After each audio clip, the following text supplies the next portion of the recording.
1 John chapter 1 verse 7. At mga kapatid, babasahin ko yan sa English and babasahin ko sa Tagalog dahil alam ko meron tayong mga kapatid na nasa Pilipinas. Pasensya na kayo mga kapatid kasi kung ikaw mga kapatid ay nasa Italy, puro Italian ang salita natin. Pero kung si Pastor Don ay nandini sa London for 21 years, almost half of my life, talaga mga kapatid ay hindi maiwasan. Hindi naman po ibig sabihin ay nagmamagaling. Dahil ayaw ko nga yan ng nag-i-English. Kasi Mami Bebang, kung ikaw ho ay nasa Italia, ay talaga hong masasanay ka na sa buongiorno, buonanotte. Masasanay ka na sa senyorita o senyora. Kaya pasensya na ho kayo. Pero for the purpose of our preaching, kailangan po tayo magsalita ng ating mga salita nating lingwahe. Ang sabi ng Panginoon sa unang Juan o sa Italia, 1 Giovanni. Kaya ang John sa Italia, mga kapatid, Giovanni. Unang Giovanni, 1 John chapter 1 verse 7. Ngunit kung tayo ay nagsisilakad sa liwanag, nagaya niyang nasa liwanag, so Brother John, the beloved, is saying that nagaya niyang nasa liwanag, which means Jesus, ay may pakikisama tayo sa isa't isa. At nililinis tayo ng dugo ni Jesus na kanyang anak sa lahat ng kasalanan. In English, but if we walk in the light as He, the big letter H, Jesus, is in the light, kaya ang isang Kristiyano mga kapatid, hindi dapat pagiway-giway ang lakad. Dahil nasa liwanag ka naman eh. Amen ba? Hindi ka nangangapa. Amen ba? Siguro hindi alam mo si Steve. Yan.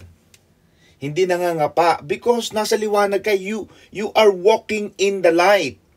Ano pa ang sabi ni Brother John? But if we walk in the light as He is in the light, we have fellowship with one another. Sa Tagalog, ay may pakikisama tayo sa isa't isa. Kaya dapat ang isang Kristiyano, hindi, alam mo yung laging kimi. May mga laging kimi, laging nakatago, laging nag-iisa. Laging gusto na lamang, sana lamang palagi ang sundin. Laging kakaiba. Pag ang iba paalis, siya naman, di na lang ako. May mga taong ganon. May mga taong laging naiiwan. May mga taong ganon.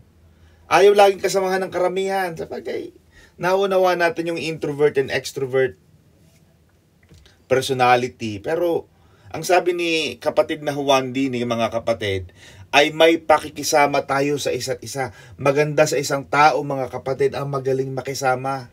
Iba yung makisama. Mga kapatid, ha? Iba yung makisama sa makisama.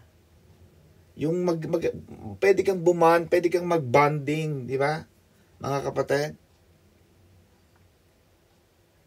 May naalala ko noon na born again pa, Ate Uyen, mga bata pa tayo. Kung ang born again daw ay makikipag-inuman, makikipag-barik. Sa Batangas, barik ang tawag, Ate Ne.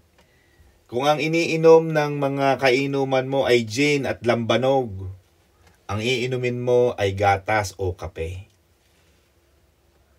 In a broader sense, there is logic.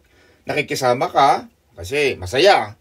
Party, birthday party, makikisama ako, uupo ako dyan, pero hindi ako pwedeng uminom dahil bawal yan sa aking paniniwala.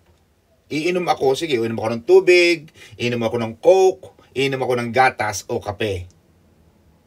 Pero maganda sa isang Kristiyano, for our context for today, maganda mga kapatid, ay may pakikisama tayo sa isa't isa at nililinis tayo ng dugo ni Jesus na kanyang anak sa lahat ng kasalanan.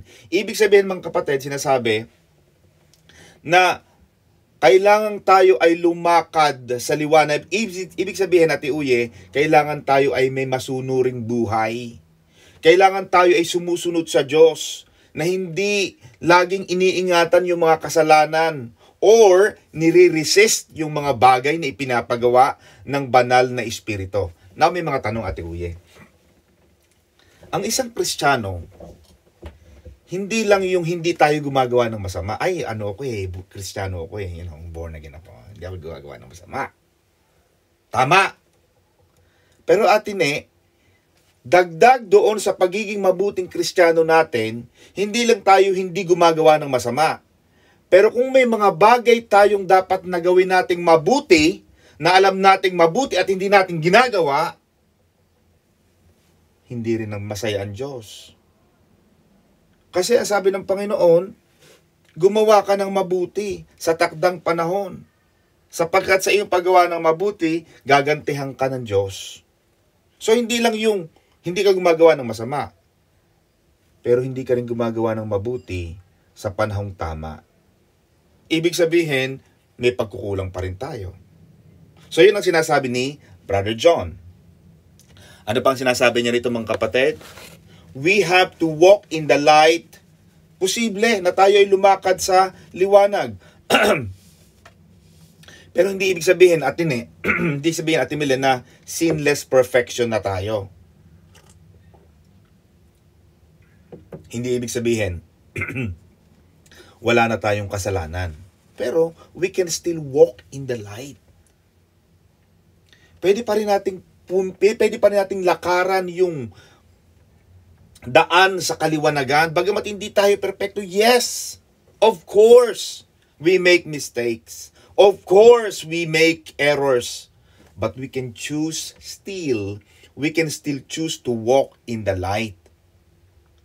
At hindi naman ibig sabihin perfection, pero at least mag-try ka, magsikap na maging mabuti. Hindi yung palagi mo na lang sasabihin, tao lang. Tao lang. Kaya hindi ka na nagsisikap. Tao lang. Pag ganyan ang pananaw ng tao lang, then nawawalan ka na ng giring, nawawalan ka ng conviction to walk in the light.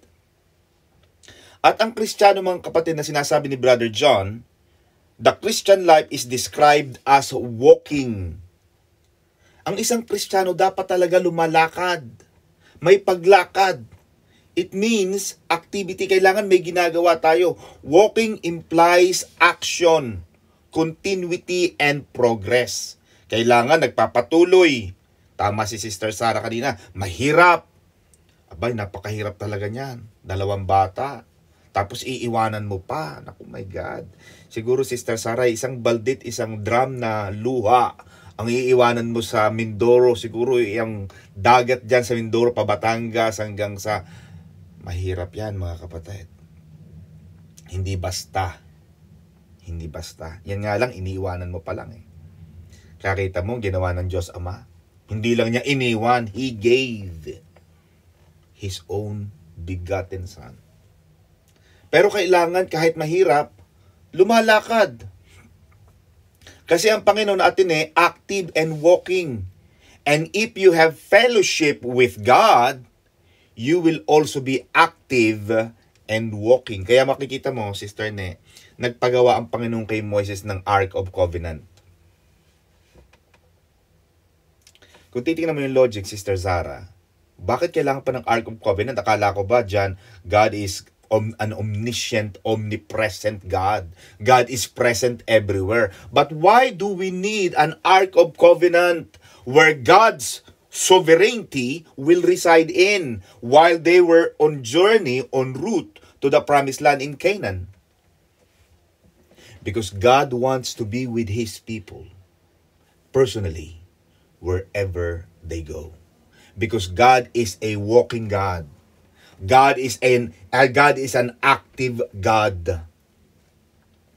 As He is in the light, sabi ni Brother John.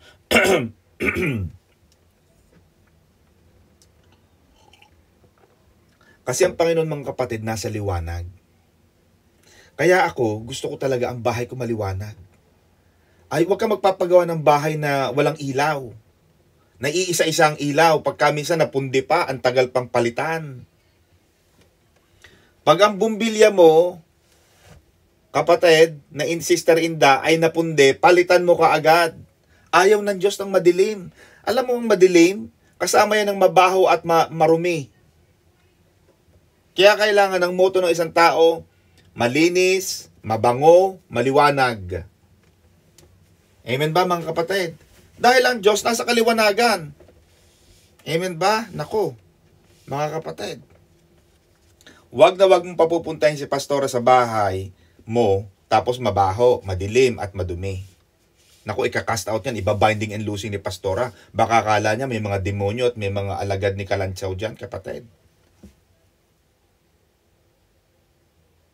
Maganda mga kapatid na ang ating buhay at ang ating bahay ay maliwanag because the God that we serve is a God of light. Jesus said, I am the light of the world. Amen ba? Kasi si Satanas, siya ang ama ng kadiliman, kampo ng kadiliman. Amen ba? Kaya ang sabi rito, we have to walk in the light where God is. Kung nasaan ang Panginoong Yesus, doon tayo mga kapatid. And when we do, we can naturally together with Him in fellowship. Pag maliwanag ang Diyos, maliwanag ka, pareho kayo. Kayo mga kapatid ay naglalakad. Kaya nung nawala, nung hinahanap na ng Panginoon si Adan at si Eva, Adan, nasaan na kayo? Kasi lumalakad ang Panginoon eh. He is the walking light. Hinahanap niya si Adan at si Eva, nagkaroon na sila ng kadiliman. Kaya pinalayas na sila ng Diyos sa paraiso dahil hindi na sila maliwanag. Mas pinili nila ang kadiliman. Now, ito mga kapatid, gusto kong emphasize.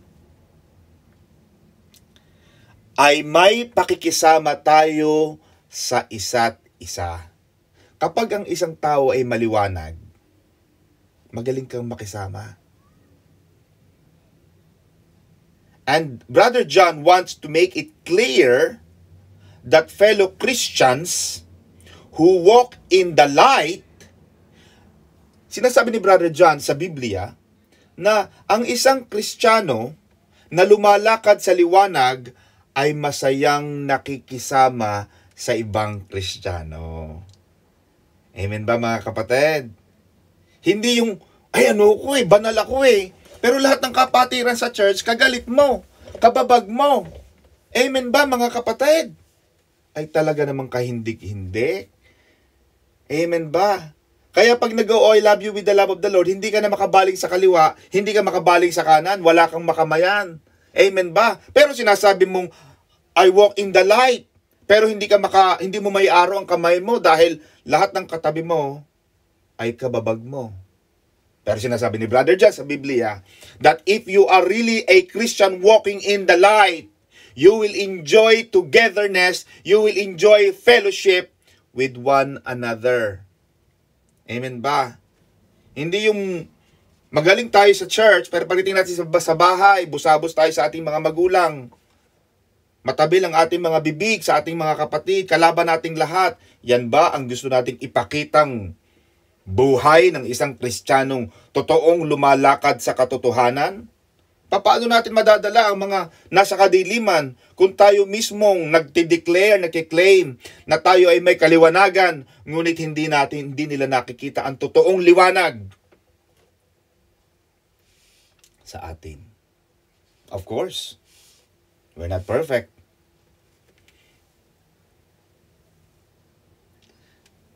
Pero kailangan magkaroon ng ilaw.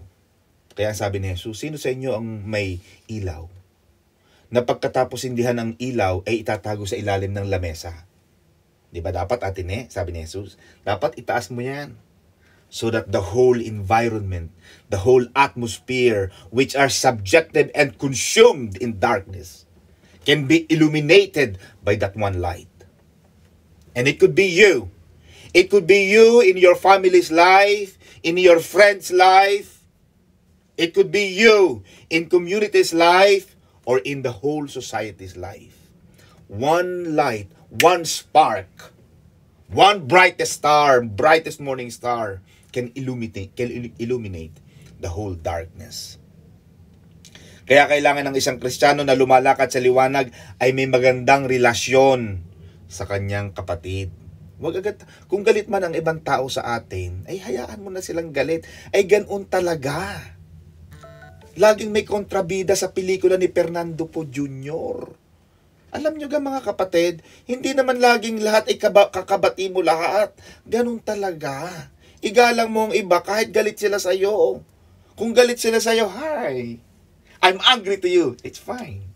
You're angry to me, but I love you with the love of the Lord. That's it. Because ikaw ang may kaliwanagan, Sister Sarah eh. Amen ba? At kung galit man sila sa'yo, ay di pakita mo pa rin mahal mo sila. Yun ang kaya sabi ni Jesus, may kaaway ka, mahalin mo. Yun yun. Diba? May kaaway ka, hi. I'm okay. Okay lang na may kagalit. Okay lang na may nagagalit, rather. Basta ikaw, kampante ka lang. Hindi yung paggalit sa'yo, galit ka na rin. Paano tayo paano sila makakakilala sa Diyos? Malay mo, ikaw pala ang hinihintay ng taong yun. Alam mo, anong taong yan? Galit na galit ako talagang. Pag narinig ko yung pangalang Joey, pag narinig ko yung pangalang ganito, Juan, Pedro, talagang sumisilakbo ang dugo ko. Pero kahit anong galit ko dyan sa taong, talagang taong yun, parang normal lang. Bakit? Meron kang kaliwanagan eh. Naliwanagan ka. Yun ang illumination ng salita ng Diyos. Amen ba? Kaya, ang sinasabi rito mga kapatid, kung tayo ay walang magandang pakikisama o fellowship sa isa't isa, then maaaring ang isa sa atin ay wala sa liwanag. Amen ba mga kapatid? To Christians who are in the right relationship with God will naturally be in right relationship with each other. Now, ito papasok mga kapatid atin eh. Ito yung sinasabi ko last week. You have to find a relationship kung ikaw ay naghahanap. Kung ikaw ay naghahanap, kapatid ha, hindi ito sa mga may asawa. Ito ay sa mga dalaga na naghahanap o binata na naghahanap o single na naghahanap ng mapapangasawa mga kapatid. Bato-bato sa langit ay huwag magagalit. Kasi pinag-uusapan natin, Sister Sarah, ay yung paglakad ng dalawang tao sa kaliwanagan. Kung kayong dalawa ay hindi lagi magkasundo. Ito mga kapatid, diretsahan tayo din eh. Straight from the Heart by Bryan Adams. Kung ang dalawang tao ay magkasamang hindi nakakasundo, baka isa sa inyo or pareho kayo na wala sa kaliwanagan. Amen ba? Yung sinasabi ng matatanda at mahilig, mas mabilis pang mas marami pang beses na mag-away kaysa kumain. Talaga namang ginawa araw-araw ng Diyos, talaga nagbababag. Now, ito sinasabi ko sa mga single na naghahanap ng kanilang mga magiging lifetime partner or businessmen na naghahanap ng business partners or employers na naghahanap ng mga employees. Find someone who loves Jesus. Because if that person loves Jesus, that Jesus in that person will teach that person to love you and to do you good. Pag ang isang taong iyong kinakasama sa buhay, either partner mo yan, asawa mo yan, katrabaho mo yan, amen ba mga kapatid? Or kapartner mo sa negosyo, kapag ang taong yon at ikaw ay parehong nagmamahal sa Diyos, yung Diyos, yung Jesus na nasa sa inyo pareho, ang magtuturo sa inyo pareho na magmahal, magpatawad, gumawa ng mabuti. Because both of you are walking in the light. Yun ang kagandahan mga kapatid. That is the beauty of having Jesus within you. Because that Jesus within you will teach you and your partner the right manner, the right behavior, and the right character. Amen mga kapatid? Yun ang kagandahan ng mga taong lumalakad sa liwanag. Of course, minsan may tampuhan. Of course, minsan may kaunting lambingan. Pero dahil sa pag-ibig ninyo sa Diyos, both of you will have to go back to Jesus, who is the head, who is the core, the heart of your family. Amen ba mga kapatid? So God bless you. Pagpalain tayo ng Panginoon. Yan mga kapatid ang aking teaching sa ating 1 John chapter 1, verse 7. Sister Sarah, would you like me to carry on with the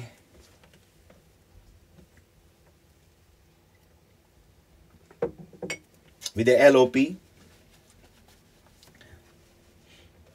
Amen. Amen. Now mga kapatid, we're going to